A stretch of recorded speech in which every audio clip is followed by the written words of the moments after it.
दोनों समय में जो है ये 2 बारात का समय होता है, तो एक सुखदाई होता है, एक दुखदाई होता है।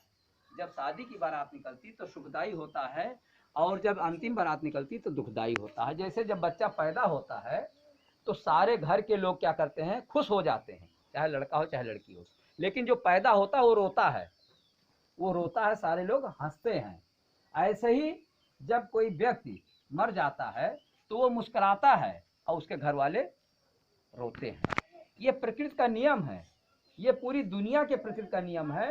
पूरी दुनिया में सारे जगह पर सभी पशु पक्षी कीड़े मकोड़े सबका अंत होता है, उदय होता है और अंत होता है। ये प्रकृति का नियम है, ये पदार्थ का गुण है। तो जो गुण है, जिन गुणों के कारण इनका निर्माण हुआ था, जिन गुणों के कारण हमारा आपका निर्माण हुआ है, जिन गुणों के कारण आज हम लोग यहाँ खड़े हैं, एक दिन हम सब लोग जानते रहे कि सबकी एक दिन यह स्थिति होनी है कि नहीं? सब लोग जान रहे हैं, लेकिन कब होना है ये किसी को नहीं मालूम है। ठीक है, तो यह जो है प्रकृति ने जिन अपने गुणों के द्वारा इस शरीर का निर्माण किया था, और उसके बाद प्रकृति ने इन गुणों को, फिर गुण नष्ट नहीं होते हैं। जो इसके अंदर हवा था, पानी था, मिट्टी थी और अग्नि थी, ये नष्ट नहीं हुए हैं। इसको प्रकृति ने फिर अपने अंदर समेट लिया है, और फिर ये जो है फिर उठा के बना देंगे। जैसे आप मूर्ति बनाते हैं तो उसमें पानी भी लगता है, हवा भी लगता है, मिट्टी भी लगती है, और सुखाने के लिए अग्नि भी लगती है। ऐसे ये शरीर है, शरीर को भी बनाने के लिए प्रकृति जो है सारी चीज़ों को लगाती है। उसके बाद जब ये शरीर जो है उसमें से कोई भी एक चीज़ नष्ट हो जाता है, ये बिखर जाता है, तो ये शरीर जो है निर्जीव हो जाता है, बेजान हो जाता है। तो इसलिए जिसको हम अभी तक नमन करते रहे, प्रणाम करते रहे हैं, अंतिम बार भी प्रणाम करते हैं। क्यों करते हैं? क्योंकि ये प्रकृति का रूप है। प्रकृति के रूप पेड़ पौधे हैं, कीड़े मकोड़े हैं, मानव है, पशु पक्षी हैं, महिलाएं पुरुष हैं, ये सब प्रकृति के रूप हैं। सबके रूप अलग अलग है, कोई लंबा है, कोई मझला है, कोई छोटा है, कोई गोरा है, कोई काला है, कोई पीला है, इस तरीके से रूप है उसके। तो प्रकृति के बाग में नाना प्रकार के रूप हैं। तो उनके रूपों के बीच में जो हमारे बीच में अभी तक थे, हम लोग इनके अनुसार कार्य करते थे।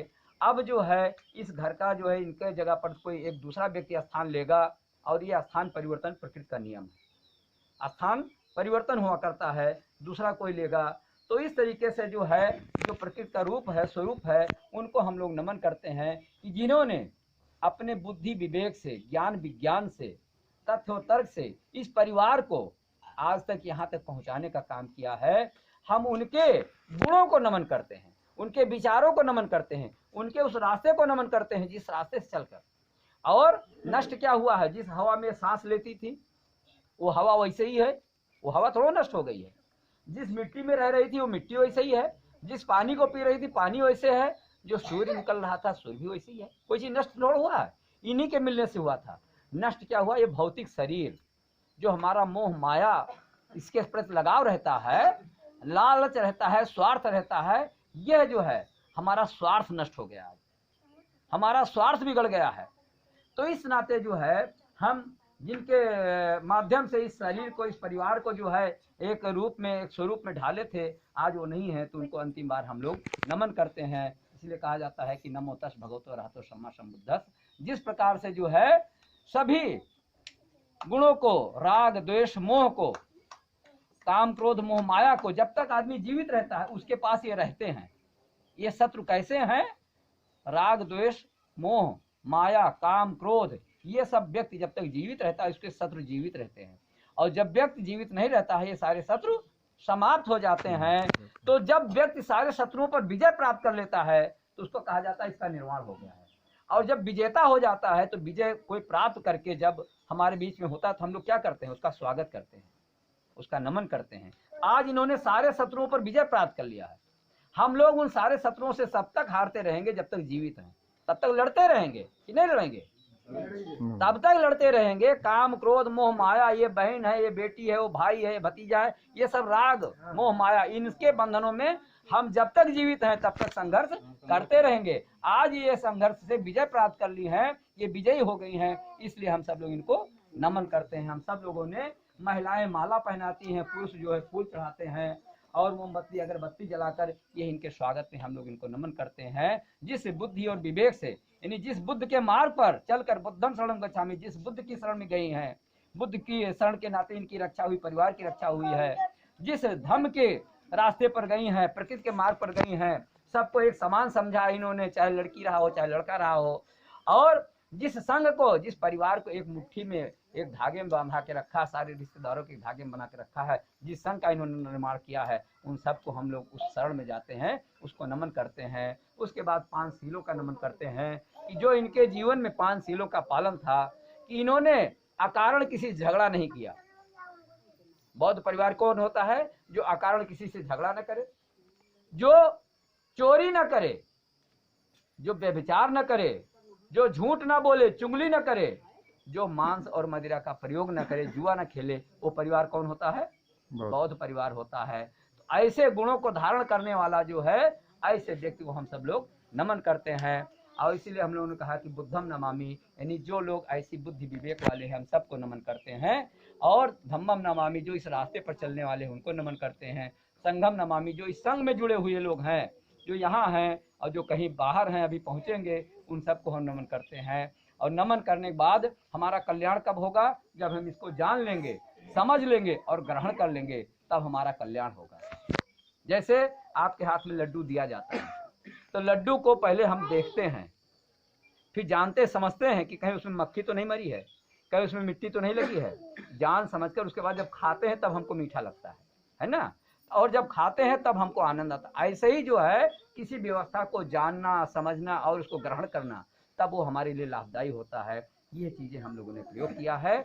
इसलिए और परिवार में देखिए, अक्सर जिस परिवार में, चाहे जिस परिवार में हो, कोई जब खत्म होता है, मर जाता है, तो लोग रोते गाते हैं।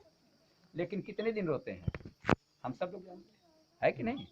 कितने दिन रोते हैं हम सब लोग जानते हैं। इनका स्थान रोने से कभी भरने वाला नहीं है। हम जीवन भर रोए तब भी नहीं भरेगा, और एक दिन भी ना रोए तो भी नहीं भरेगा। लेकिन लोग कहते हैं लोक लाज में रोते हैं, है कि नहीं? जैसे बेटी का विवाह करते हैं, तो बेटी को हम जानबूझ के विवाह कर रहे हैं, जिस घर में जाएगी वो सुख प्राप्त करेगी। लेकिन माँ और बेटी, परिवार के लोग रोते हैं, है कि नहीं?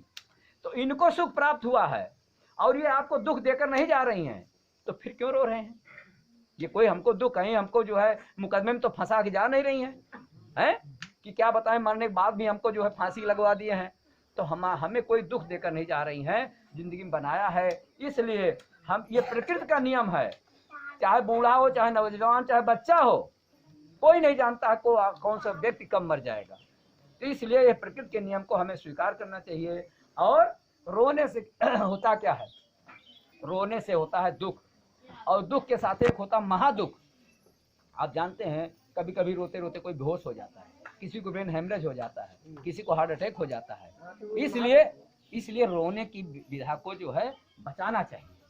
मान लो कोई हार्ट का पेशेंट है कि नहीं, कोई दिमाग का पेशेंट है, कोई बीपी का पेशेंट है, उसके साथ घटना हो सकती है। तो इसलिए जो है, एक तो गया हमारे बीच से, सुखी सुखी गया है, दूसरा दुखी दुखी ना चला जाए।